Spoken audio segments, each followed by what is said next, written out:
all in all they were known as a comparatively happily married couple, one of those whose disruption is often rumored but never occurs, and as the Society columnist put it, they were adding more than a spice of adventure to their much-envied and ever-enduring romance by a safari in what was known as darkest Africa until the Martin Johnsons lighted it on so many silver screens where they were pursuing old Simba the lion, the buffalo, Tembo the elephant, and as well collecting specimens for the Museum of Natural History.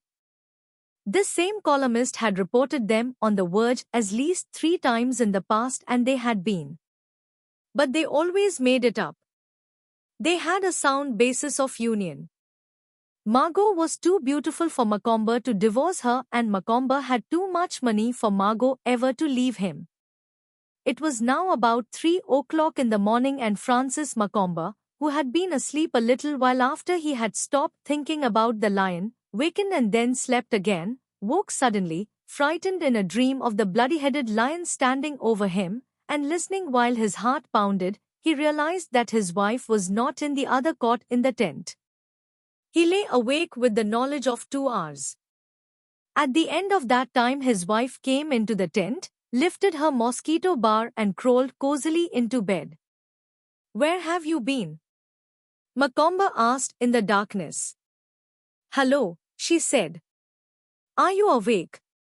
Where have you been?" "I just went out to get a breath of air." "You did, like hell. What do you want me to say, darling? Where have you been?" "Out to get a breath of air." "That's a new name for it." "You are a bitch." "Well, you're covered." "All right," he said. "What of it?" "Nothing as far as I'm concerned. But please let's not talk, darling, because I'm very sleepy." "You think that I'll take anything?" "I know you will, sweet." "Well, I won't. Please, darling, let's not talk. I'm so very sleepy." "There wasn't going to be any of that. You promised there wouldn't be." "Well, there is now," she said sweetly. "You said if we made this trip that there would be none of that. You promised." "Yes, darling. That's the way I meant it to be. But the trip was spoiled yesterday. We don't have to talk about it, do we? You don't wait long when you have an advantage, do you?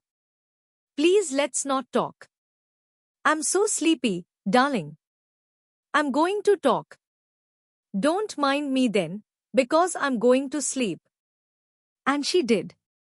At breakfast they were all 3 at the table before daylight, and Francis Macomber found that, of all the many men that he had hated, he hated Robert Wilson the most.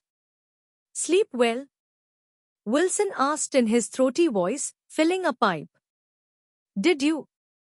"Topping," the white hunter told him. "You bastard," thought Macomber, "you insolent bastard."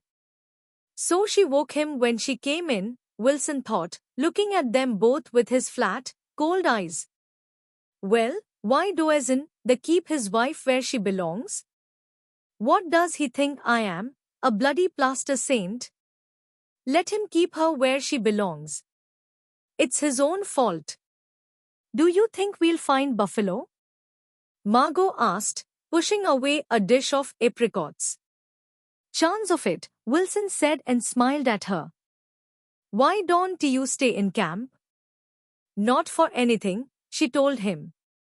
"Why not order her to stay in camp?" Wilson said to Macomber. "You order her," said Macomber coldly. "Let's not have any ordering, nor," turning to Macomber, "any silliness, Francis," Margot said quite pleasantly. "Are you ready to start?" Macomber asked. "Any time," Wilson told him. "Do you want the Mem Sahib to go? Does it make any difference whether I do or not?"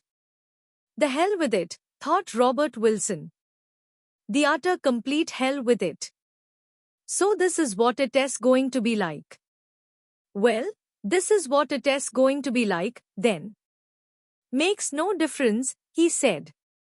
You're sure you wouldn't like to stay in camp with her yourself and let me go out and hunt the buffalo? Macomber asked. Can't do that, said Wilson. Wouldn't talk rot if I were you. I'm not talking rot. I'm disgusted. Bad word, disgusted. Francis, will you please try to speak sensibly, his wife said.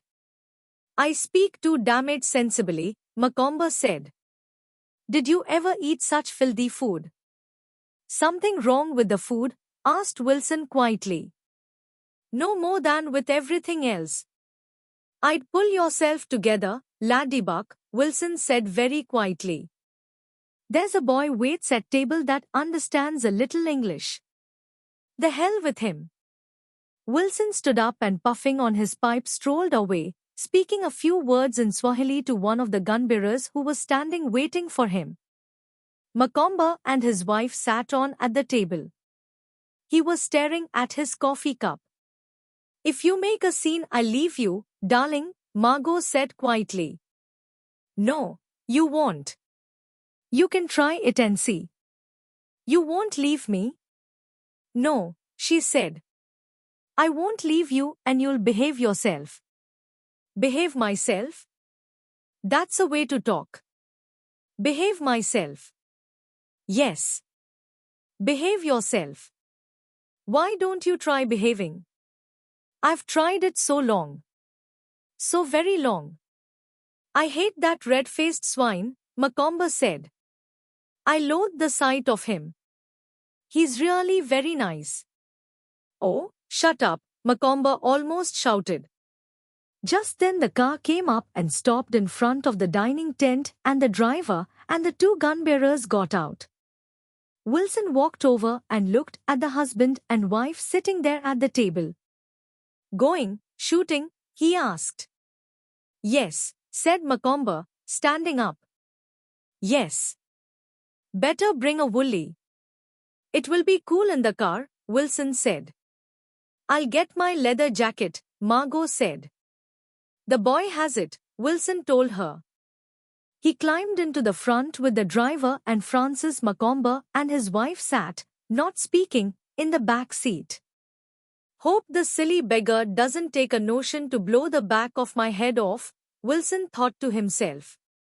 Women are a nuisance on safari. The car was grinding down to cross the river at a pebbly ford in the grey daylight and then climbed, angling up the steep bank, where Wilson had ordered a way shoveled out the day before so they could reach the park-like wooded rolling country on the far side. It was a good morning, Wilson thought. There was a heavy dew, and as the wheels went through the grass and low bushes he could smell the odour of the crushed fronds. It was an odour like verbena, and he liked this early morning smell of the dew, the crushed bracken and the look of the tree trunks showing black through the early morning mist, as the car made its way through the untracked, park-like country. He had put the two in the back seat out of his mind now, and was thinking about buffalo. The buffalo that he was after stayed in the daytime in a thick swamp where it was impossible to get a shot, but in the night they fed out into an open stretch of country, and if he could come between them and their swamp with the car, Macomber would have a good chance at them in the open. He did not want to hunt buff or anything else with Macomber at all, but he was a professional hunter and he had hunted with some rare ones in his time. If they got buff today there would only be rhino to come and the poor man would have gone through his dangerous game and things might pick up. He'd have nothing more to do with the woman and Macomber would get over that too. He must have gone through plenty of that before by the look of things. Poor beggar. He must have a way of getting over it. Well, it was the poor sod's own bloody fault. He, Robert Wilson, carried a double-size cot on safari to accommodate any windfalls he might receive. He had hunted for a certain clientele, the international, fast, sporting set, where the women did not feel they were getting their money's worth unless they had shared that cot with the white hunter. He despised them when he was away from them, although he liked some of them well enough at the time, but he made his living by them, and their standards were his standards as long as they were hiring him. They were his standards in all except the shooting. He had his own standards about the killing, and they could live up to them or get someone else to hunt them. He knew, too, that they all respected him for this. This Macomber was an odd one though. Damn it if he wasn't. Now the wife. Well, the wife. Yes, the wife. The wife. Well, he's dropped all that. He looked around at them. Macomber sat grim and furious. Margot smiled at him. She looked younger today, more innocent and fresher, and not so professionally beautiful. What's in her heart God knows, Wilson thought. She hadn't talked much last night. At that it was a pleasure to see her. The motor car climbed up a slight rise and went on through the trees and then out into a grassy prairie-like opening and kept in the shelter of the trees along the edge, the driver going slowly and Wilson looking carefully out across the prairie and all along its far side. He stopped the car and studied the opening with his field glasses. Then he motioned to the driver to go on and the car moved slowly along, the driver avoiding warthog holes and driving around the mud castles ants had built. Then, looking across the opening, Wilson suddenly turned and said, "By God, there they are." And looking where he pointed, while the car jumped forward and Wilson spoke in rapid Swahili to the driver, Macomber saw 3 huge, black animals looking almost cylindrical in their long heaviness, like big black tank cars, moving at a gallop across the far edge of the open prairie. They moved at a stiff-necked, stiff-bodied gallop and he could see the upswept wide black horns on their heads as they galloped heads out, the heads not moving. "They're 3 old bulls," Wilson said. "We'll cut them off before they get to the swamp."